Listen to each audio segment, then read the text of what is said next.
And over the years, I've heard stories about Parkson, where Parkson began, because some of us who are here now, we see Parkson as one of the most reputed brand in this water treatment industry. But that's not how things started.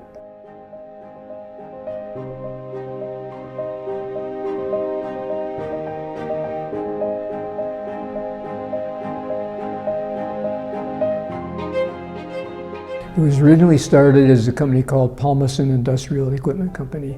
Mr. Parkson, who was still involved with the company when I started, and developed a special type of evaporator that he thought would be well suited for the citrus fruit industry in Florida and in South America. And he had backing from a large European company. He said, you got to move to the U.S.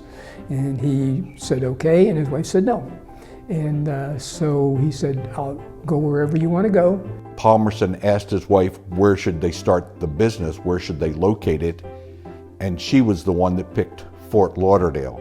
And that's how it ended up in Fort Lauderdale. Again, remember at this time, in the 60s, Fort Lauderdale was a very small, virtually unknown area. It was Miami Beach that drew people. The spring breaks hadn't even started to draw people to Fort Lauderdale, so it was a very small beachfront town. I was home with two little kids, a 1-year-old and a 3-year-old, and I get a phone call from a headhunter, and he's looking for Michael Miller. And Mike wasn't home, he was working, so when Mike got home, I said, Mike, this is one call you need to take because it's in Fort Lauderdale. The company was pretty successful? No, it was horrible. Parkson was struggling, he wasn't making money, so he went to his neighbor next door and said, can you give me some capital? His neighbor next door was Mr. Parker of Parker Penn.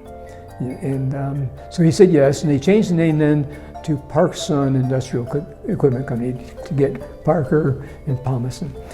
Johnson bought the company in 67. And in about 69, we changed it to just Parkson Corporation.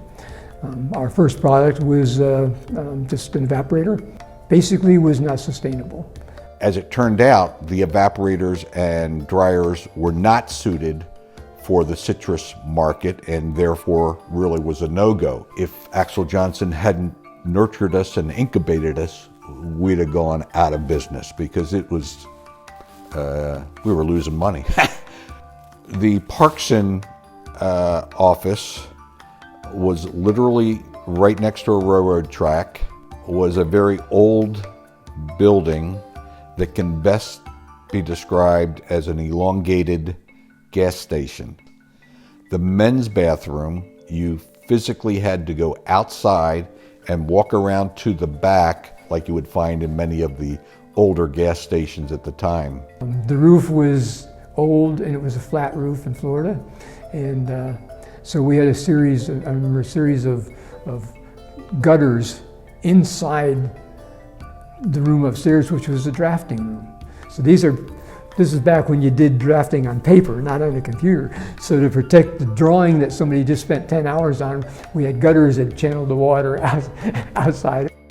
At that time, there was a gentleman by the name of Carl Gustafsson, who was Swedish, who was placed in charge of the company. He realized that we had to find a different industry to be in if we were going to be successful. The tide changed in 1972. The Nixon administration passed the Clean Water Act. At one point in time, there was no such thing as the Environmental Protection Agency. In the early 1970s, the Clean Water Act was established, the EPA was established. There was a tremendous amount of pressure to remove heavy metals from industrial water streams, as well as to clean up municipal discharges across the country.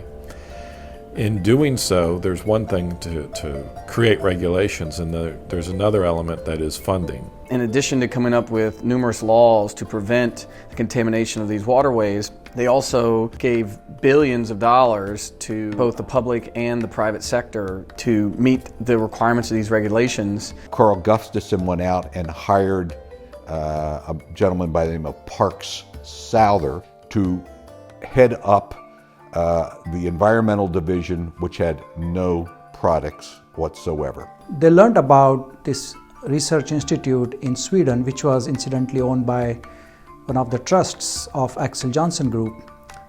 And that research institute was developing products in liquid solids separations. And so, sort of against all odds, this group of folks flew over to Sweden to persuade the Johnson Institute that they would be the right partner to launch these technologies in the United States. Per Parkson's perspective, they assumed because they were all part of Axel Johnson Group, it would be easier for them to get the license for those technologies. At first, they were sort of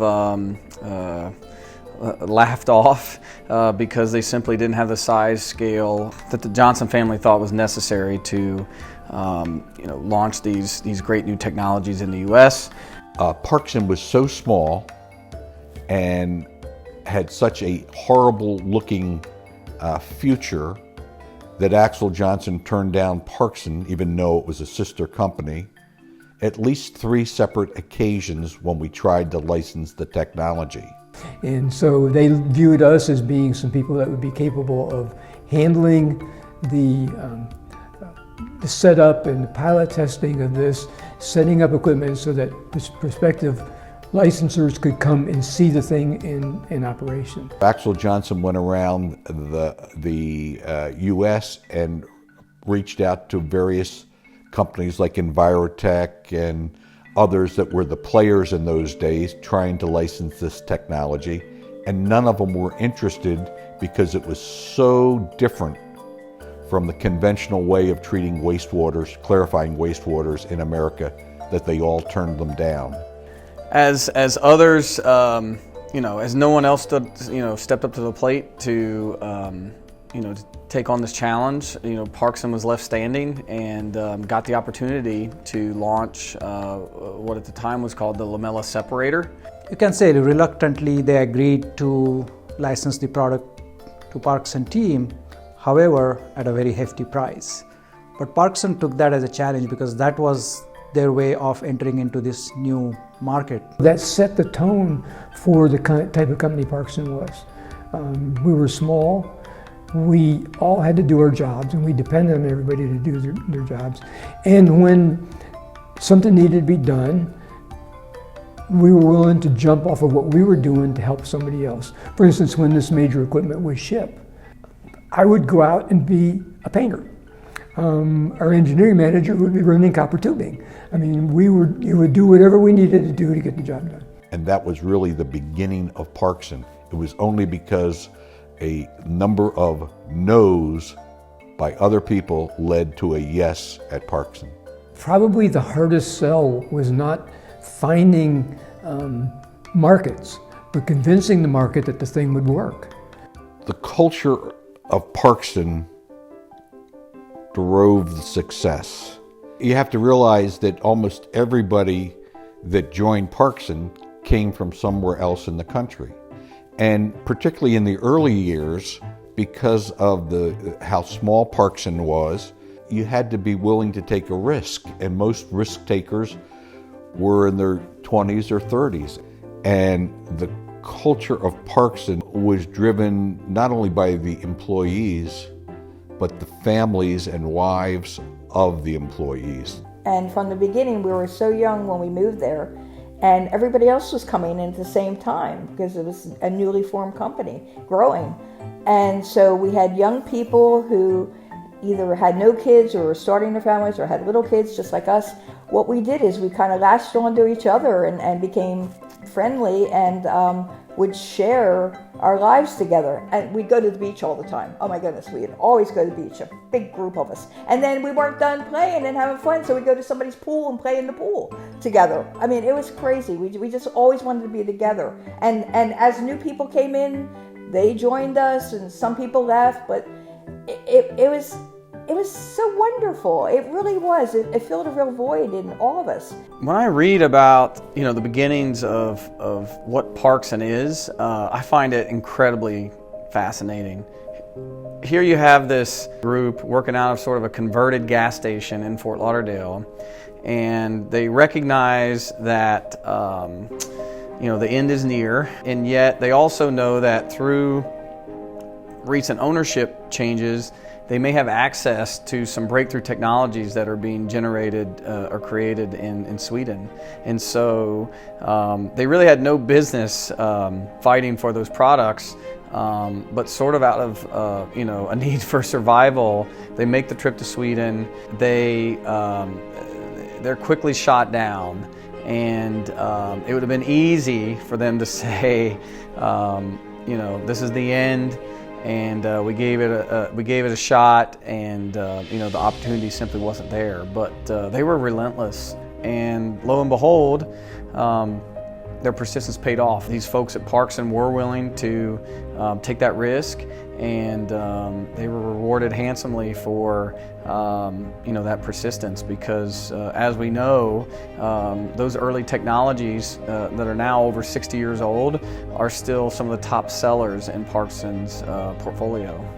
And Parkson is well positioned with the financial stability of our owner, and the people that we have, the capabilities that we have, the investments we're making, to be a leader for the next 60 years.